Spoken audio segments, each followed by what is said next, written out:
आदाब दोस्तों, खैर मकदम है आप सभी का द डिस्पैच में। मैं हूं आपका दोस्त और आपका होस्ट शबरिज़ बशीर। हर बार मुलाकातें हम उनसे करते हैं जिन्होंने अपनी ज़िंदगी में कुछ किया हो और अपनी ज़िंदगी के साथ साथ अपने नाम के साथ साथ अपने माँ बाप का नाम भी रोशन करते हैं। वही हमारे साथ एक और शख्सियत आज हमारे साथ बिल्कुल मौजूद है, इनके साथ आज रूबरू करेंगे। सबसे पहले बताते हैं, एक कैलीग्राफर है और कैलीग्राफर के साथ साथ ये पढ़ाई लिखाई भी करते हैं। तो सबसे पहले मेरे साथ है सरवर फातिमा, जो कि शहर श्रीनगर की ही एक बेटी है। सबसे पहले आपका खैर मकदम है डिस्पैच में। अस्सलाम वालेकुम। वालेकुम सलाम। सरवर फातिमा जी, आपके कैलीग्राफी के बारे में तो जानते ही हैं, लेकिन सबसे पहले आपके थोड़ा सा पर्सनली जाते हैं। आप कहाँ से हो, आप की पढ़ाई कहाँ से शुरुआत हुई और कैलीग्राफी का शौक़ कब से हुआ? जी, मैं बिमना में रहती हूँ और मिंटो सर्कल स्कूल से मैं पढ़ी हूँ। मेरा सब्जेक्ट मेडिकल है और कैलीग्राफी तो बस लॉकडाउन से ही शुरू हो गई। एक्चुअली मैं डिप्रेशन से गुजर रही थी, तो उस सब को ओवरकम करने के लिए मैंने कैलीग्राफी चूज़ की है। ये डिप्रेशन क्या था, अचानक ऐसा डिप्रेशन होना? वो मेरे घर पे कुछ इश्यूज़ थे, मेरे ग्रैंडफादर की डेथ हो गई और बहुत सारी चीज़ थी। मेरे पापा की तबीयत अचानक से बहुत ज़्यादा बिगड़ गई, तो इन सब चीज़ों की वजह से मैं डिप्रेशन में चली गई। और जब से मैंने कैलीग्राफी स्टार्ट की, इस मतलब फिर मुझे टेबलेट्स खाने की भी ज़रूरत नहीं पड़ती थी, तो कैलीग्राफी की वजह से मैं फातिमा जी, एक और बात जानना चाहूँगा। आपने बोला कि डिप्रेशन की बात आपने की, आपने कैलीग्राफी की बात की। कैलीग्राफी के मैं बारे में जानना चाहता हूँ क्योंकि आपको पता ही होगा, किसी से मैं ये सवाल करता हूँ। जब बच्चे होते हैं, जब हम छोटे होते हैं, तो उस टाइम हमारे जहन में कुछ अलग होता है कि हम डॉक्टर बने, हम इंजीनियर बने, या हम बिजनेसमैन बने, या कुछ करें लोगों के लिए। क्या आपके दिमाग में पहले से ही था या आपने किसी को देख कर कैलीग्राफी शुरुआत की? मेरे दिमाग में ऐसा कुछ नहीं था। मेरा अभी भी इवन यही था कि कुछ महीने पहले भी नहीं, मुझे डॉक्टर बनना है, पूरा वही गोल था। लेकिन फिर एक है इशफाक, मेहदी इशफाक है, उनकी भी कैलीग्राफी मैंने देखी तो मैं बहुत इंस्पायर हो गई उनसे, नहीं मैंने भी करना है। फिर जब मैंने स्टार्ट किया और मैं रिलीजन की तरफ अट्रैक्ट हुई, तो उससे मैं बहुत अच्छी होने लगी। दिमाग मेरा पूरा रिफ़्रेश होता था उस सब से, तो फिर मैंने स्टार्ट कर दी वो कैलीग्राफी। अच्छा, ये भी जानना चाहूँगा कि आपने बोला कि किसी को देखकर वो हो गया, किसी को देखकर ही जब आपने शुरुआत की कैलीग्राफी बनाना, क्या आपके कोई उस्ताद रहे हैं इसमें कैलीग्राफी में हेल्प करने की? नहीं, कोई उस्ताद नहीं थे, मैंने खुद किया पहले के खुद किए, सब खुद ही, सेल्फ टॉट कैलीग्राफर। पहली ही जो आपने स्टार्ट किया वही ठीक हो गया पहले ही? हाँ, पहला ही ठीक हो गया। सबसे पहले मैंने ऐसे बैठे बैठे लिखा था या अली मदद, तो वो मेरा ये था प्रोफेशनल कैलीग्राफी। पहले जब मैं छोटी थी उस टाइम मैंने लिखा था Karbala, the story only an believer can understand. तो उस टाइम इन लोगों ने देखा, बड़े बड़े पापा थे और चाचू वगैरह, उन लोगों ने देखा वो, तो ये छोटी सी बच्ची, ये कैसे, इसको कहाँ से दिमाग में आया ऐसा, ये कहाँ से लिखती है। तो ये लोग मतलब शौक में थे, इतना सब कुछ मतलब ये अंदर से था मेरा, रूहानी स्पिरिचुअल होता है ना किसी को, वही था मेरा। जब भी मैं कलम उठाती थी बस वो मेरा खुद ही चला जाता था, पंचतन पाक, कभी कभी करबला, कभी ये वो, तो खुद ही खुद ही होता था। अच्छा, ये जानना चाहूँगा कि जब आपने अपने माँ बाप पेरेंट्स को ये दिखाया, तो उसके बाद आपकी तस्वीरें, आपकी न्यूज़ें सोशल मीडिया पर वायरल हो गई, न्यूज़पेपर्स पर आने लगी, तो कैसा फील हुआ उस टाइम? बहुत प्राउड फील हुआ। मतलब इससे पहले लोग मतलब वैसे अच्छे से बात नहीं करते थे, वो आज वही लोग जिन लोगों ने मतलब मुझे अंडर एस्टिमेट किया, आज वही लोग मेरे पास आ रहे थे, वो लोग तरस रहे मेरे साथ बात करने के लिए। और मतलब ये बहुत प्राउड मोमेंट था। घुमंड किसी चीज़ का नहीं है, लेकिन मतलब देखते हैं ना इंसान कौन कैसा है, फिर उसके बाद अब मैं इस मुकाम पे हूँ जो सब मेरे लिए मतलब लोग मेरे साथ बात करना चाहते हैं, सब मेरी कज़न्स वगैरह वो लोग कहते हैं हमें सिखाओ, मतलब लोग मोटिवेट हो रहे हैं इस चीज़ से, तो वो मेरे लिए बहुत अच्छी बात है। फातिमा पहले एक आम लड़की थी, उसको कोई जानता नहीं था। अब अगर देखा जाएगा तो पूरे वादी कश्मीर के लोग इनको जानते ही रहते हैं, कॉल्स लगातार आते रहते हैं।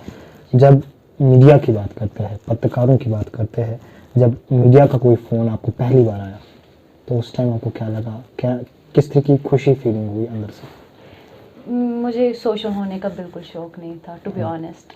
तो नर्वस थी मैं, ये क्या हो रहा है। मैं तो बस ये कैलीग्राफी इसलिए करती थी ताकि मेरा माइंड डाइवर्ट हो जाए। मैं इस सब से निकलना चाहती थी, इस डिप्रेशन से निकलना चाहती थी, मुझे पीस मिलता था ये सब कुछ करने से। तो मेरा सोशल होने का बिल्कुल नहीं था। अब फ़ोन आ गया अचानक से, थोड़ी सी एक्साइटमेंट थी, नर्वस हो रही थी मैं। तो फिर आपका पहला कॉल आया था इंटरव्यू के लिए, तो कर दिया। कैलीग्राफी में एक साल में 3 बड़े इवेंट्स होते हैं पूरे दुनिया में, तो वो यूएसए में होते हैं। तो आपको क्या लगता है, अगर आपकी कैलीग्राफी वहाँ पर जाए, वहाँ के पूरे लोग वहाँ पर देखें, आपको वो अंदर से वो खुशी हो रही है कि अब मुझे अब वहाँ तक पहुँचना है, उस मुकाम तक पहुँचना है? हाँ, वो तो पहुँचना है। और मैं पूरी कैलीग्राफी में क्या है, हमें जितनी हम प्रैक्टिस करें उतना हम अच्छा कर सकते हैं। कोई 15 दिन में सीख जाता है, किसी को महीना लग जाता है। और उसके बाद इसमें और तरीके होते हैं, आर्ट होते हैं, अपनी कला जितनी हम करेंगे उसमें।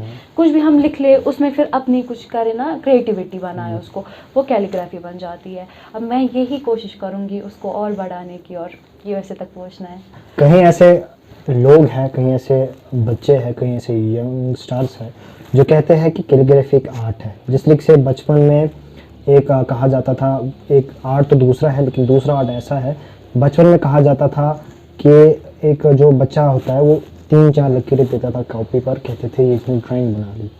तो फिर जब स्कूलों में जाते हैं, ड्राइंग्स बनाते हैं, कुछ हाउसेस बनाते हैं, या कई लोगों के दिमाग में कैलीग्राफी उसी को बोलते हैं।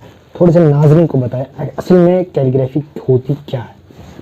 मैं ऑलरेडी अभी बोल भी चुकी हूँ, calligraphy is a art of writing. हम उसको कैसे भी लिखे, चाहे हम इंग्लिश में लिखे, अरबिक में लिखे, हिंदी में लिखे, उसमें हम फिर खुद की कलाएँ, फिर उसके पेन्स आते हैं। हम अगर किसी के पास अवेलेबल नहीं है पेन, तो वो इवन घर में बना सकता है। इवन आइसक्रीम स्टिक्स होती है, उसको थोड़ा घिसना होता है कट करके, उसमें इंक में डुबा के उससे लिखे, वो तक कैलीग्राफी बन जाती है। सिंपल बॉल पेन ले, उसमें फिर सिंपल ही लिखे, उसके बाद उसमें कुछ ड्राइंग्स, आर्ट वगैरह बनाए, वो कैलीग्राफी बन जाती है।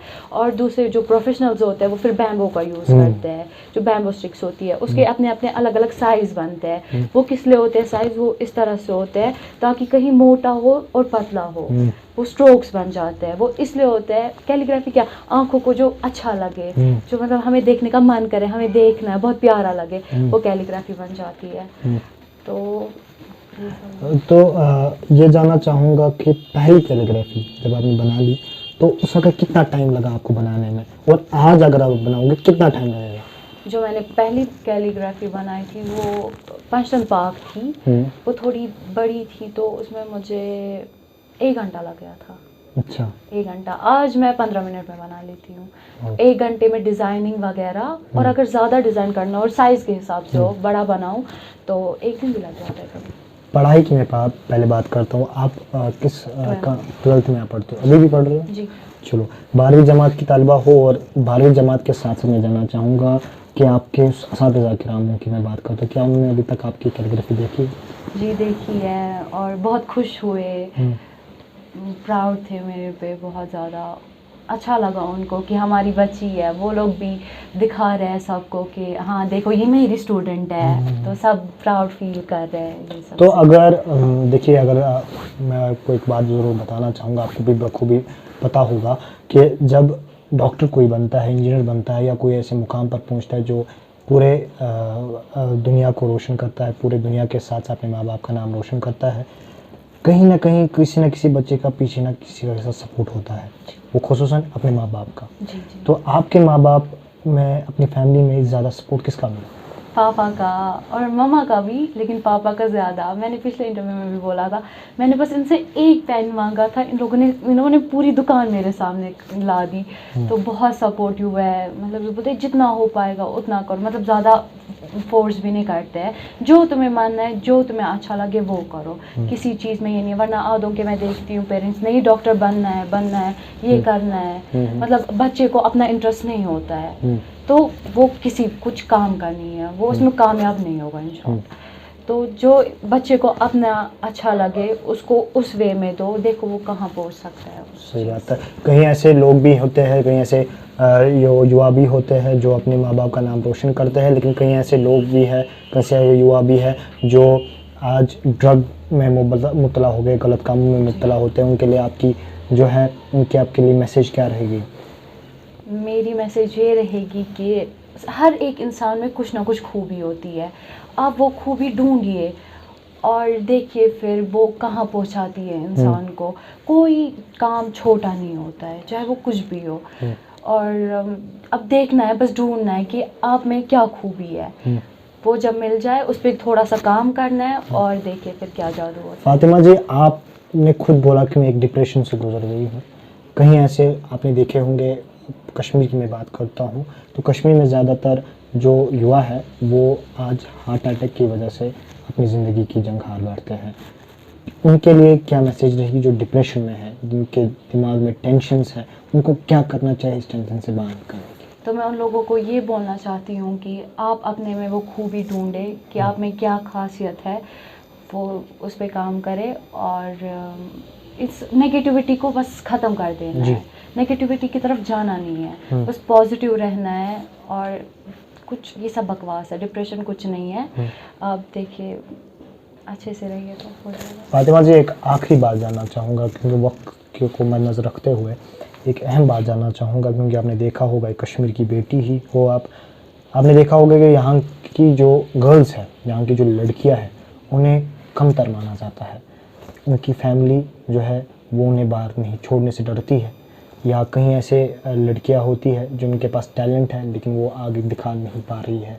तो क्या आपकी रहेगी मैसेज उन पेरेंट्स के लिए, और क्या मैसेज रहेगी उन युवाओं के लिए जो अपने माँ बाप का दिल जीत सके?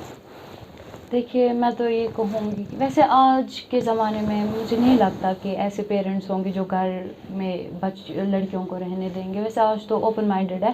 खैर, अब जो नहीं करते हैं, आप देखिए उनमें क्या टैलेंट है, उनमें क्या खूबी है, फिर उनको आगे उनको उसमें सपोर्ट करिए।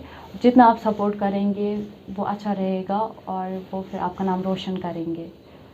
थैंक यू हमारे से बात करने के लिए। ये थे सरवर फातिमा, जो एक यंग कैलीग्राफर है। उसके साथ साथ आने वाले वक्त में हम आपको दिखाएंगे कि कैलीग्राफी कैसे ये करते हैं और कैसे बनाते हैं, वो भी हम आपको दिखाएंगे। लेकिन बात यहाँ पर ये है कि जिस तरीके से पूरे वादी कश्मीर की बात करता हूँ, टैलेंट की कमी कहीं नहीं है। टैलेंट की कमी यहाँ पर हर जगह दिखाई दे रही है, चाहे वो नॉर्थ हो, साउथ हो या सेंट्रल हो, तीनों सतहों से दिखाई दे रही है। लेकिन सवाल इस बात का है कि कहीं ऐसे पेरेंट्स की, मैं जैसे मैं बार बार बात करता हूँ, जो अपने बच्चे को आगे बढ़ाने नहीं देते। तो उनके लिए भी यही मैसेज थी कि उनको क्या करना चाहिए, और बच्चों को खुसूसन अपने माँ बाप पर जो उनको भरोसा है, माँ बाप को उन पर भरोसा है, तो कैसा करना चाहिए वो तो सरवर फातिमा ने ही बता दिया। दीजिए अपने मेज़बान कैमरा पर्सन एहसान अली के साथ इजाज़त। आप देखते देश दुनिया की बड़ी खबरों के साथ।